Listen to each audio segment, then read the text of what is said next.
Nihat Karim Akiki, merci d'être avec nous. Alors, une nouvelle attaque très meurtrière, 4 blessés, dont 2 dans un état grave, mais pour l'instant, c'est quand même avec des armes artisanales. C'est pas, il n'y a pas un réseau logistique, Pour l'instant, visiblement, pour c'est ce l'instant en tout cas. qu'appellent les services de renseignement une attaque de bas niveau. Une attaque de bas niveau, c'est une attaque qui n'a pas besoin d'une préparation, d'une grande logistique. Virginie le disait, on est dans un contexte particulier.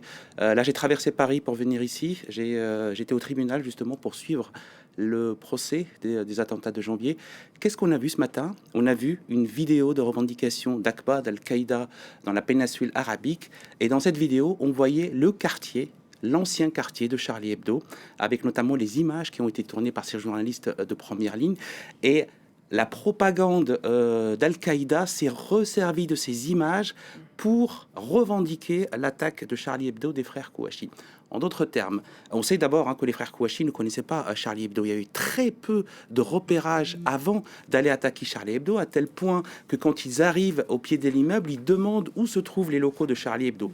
A priori, et sans s'avancer, on est dans un contexte de frappe symbolique. C'est pas le lieu en tant que tel qui a été frappé. Vous disiez c'est un lieu de mémoire également. On veut frapper les esprits. Après, les liens seront faits plus tard, évidemment, par les services d'enquête et de police. Moi, venant vous rejoindre ici, j'ai eu 2 informations. La première, c'est qu'il s'agissait d'une attaque à l'arme blanche. On est en train de déterminer s'il s'agit là d'une machette ou d'un couteau, ou les deux. Et une attaque à l'arme blanche, je vous le disais, il ne suffit pas de beaucoup de préparation. Ça se trouve en vente libre dans les commerces. En revanche, l'idéologie et ceux qui l'ont perpétré posent problème. On est, depuis le début du procès de janvier 2015, dans une ambiance très tendue en termes de sécurité.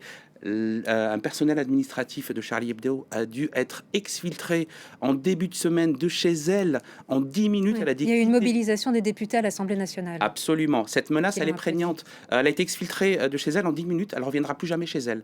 À tel point, pour vous dire à quel point la menace est importante, les services de renseignement sont en alerte maximale depuis le début du procès. Une alerte qui consiste à identifier les cibles potentielles.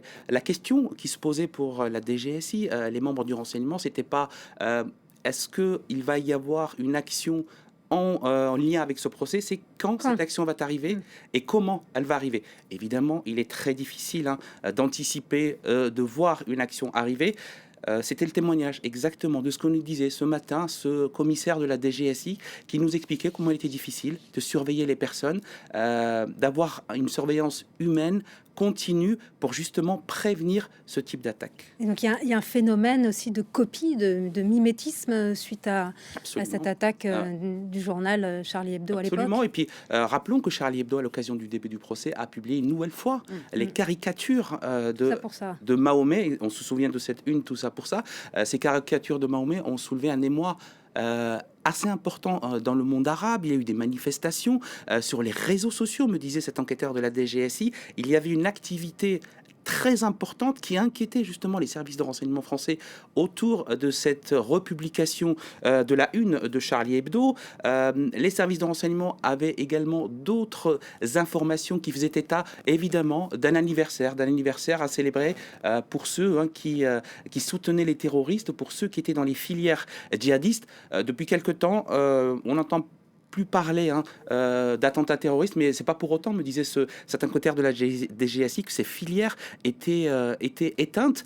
En tout cas, d'après le mode opératoire, d'après l'événement, la date de l'événement, on peut penser qu'il s'agit là d'un lien. En tout cas, les policiers le font tout de suite. Ce sont d'abord les services de la BRI, la brigade de recherche et d'intervention. Ce sont les policiers qui, eux, ont pour mission d'aller sécuriser, d'aller chercher les personnes. En parallèle, les services de renseignement, les services de la PJ, de la police judiciaire sont également mobilisés en ce moment pour 2 choses. La première, identifier les 2 personnes ou la personne qui était sur place. C'est le premier travail prioritaire, savoir les identifier. En termes policiers, on dit les loger.